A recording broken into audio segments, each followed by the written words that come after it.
సారి క్రూర పరిహాసం ఆడే విధంగా తెలంగాణతో తెలంగాణ అస్తిత్వాన్ని తెలంగాణ ఆత్మగౌరవాన్ని దెబ్బతీసే విధంగా వ్యవహారం చేస్తూ ఉన్నారు. మేము తప్పకుండా మాటిస్తా ఉన్నా మా తెలంగాణలోని అన్నదమ్ములకి ఆడబిడ్డలకి మన పోరాటమే అస్తిత్వ పోరాటం, ఆత్మగౌరవ పోరాటం. తప్పకుండా మనం మళ్ళీ తిరిగి వస్తాం. అది కాంగ్రెస్ వాళ్ళకు తెలుసు, మీకు తెలుసు, మాకు తెలుసు. 4 ఏళ్లలో మళ్ళీ కేసీఆర్ గారి నాయకత్వంలో తిరిగి తెలంగాణలో ప్రభుత్వం కూడా మనది ఏర్పడుతుంది. ఏర్పడ్డ తర్వాత వెంటనే తప్పకుండా రాజీవ్ గాంధీ గారి విగ్రహాన్ని అక్కడి నుంచి సకల మర్యాదలతో తొలగిస్తాం.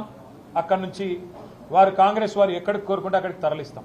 అక్కడ మాత్రం ఖచ్చితంగా తెలంగాణ తల్లి విగ్రహాన్ని పెడతాం. ఇవాళ కాంగ్రెస్ చేసిన ఈ దుందుడుకు, దుర్మార్గ కుసంస్కార పనికి నిరసనగా తప్పకుండా రేపటి రోజున అంతర్జాతీయ విమానాశ్రయం పేరు కూడా మారుస్తాం.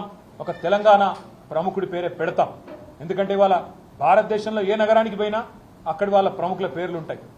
మీరు బొంబాయికి పోతే ఛత్రపతి శివాజీ, అదేవిధంగా బెంగళూరుకి పోతే కెంపెగౌడ పేరు, ఇట్లా ఎక్కడ పోతే అక్కడి ప్రముఖుల పేర్లు ఉంటాయి. కేవలం హైదరాబాద్లో మాత్రమే ఇవాళ రాజీవ్ గాంధీ గారి పేరు. ఇన్ని రోజులు సంస్కారవంతంగా భరించినాం, ఇక భరించే ఓపిక లేదు.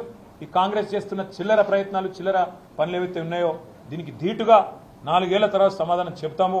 ఇప్పుడు కూడా తెలంగాణ ప్రజల తరపున, తెలంగాణలోని అసూలు బాసిన అమరుల తరపున నేను కాంగ్రెస్ ప్రభుత్వాన్ని డిమాండ్ చేస్తా ఉన్నా. ఇప్పటికైనా బుద్ధి తెచ్చుకొని ఆ విగ్రహాన్ని అక్కడి నుంచి తరలించండి. కావాల్సిన విగ్రహాలు ఉన్నాయి. సోమాజిగూడలో రాజీవ్ గాంధీ సర్కిల్ అని పెట్టుకున్నారు మీరు, మేము మార్చలేదు. ఇందిరాగాంధీ విగ్రహాలు బొచ్చెడున్నాయి, ఇందిరాగాంధీ పేరు మీద బొచ్చెడున్నాయి, మేము ముట్టుకోలేదు. కానీ మీరు ఇదే ఒరవడి కొనసాగిస్తే తప్పకుండా మరి ఢిల్లీకి గులాంలు మీరు, కానీ మాకు ఆ కర్మ పట్టలేదు. తప్పకుండా మా తెలంగాణ పౌరుషంగల బిడ్డలుగా చెప్తా ఉన్నా 100% తెలంగాణ తల్లిని అక్కడే పెడతాం.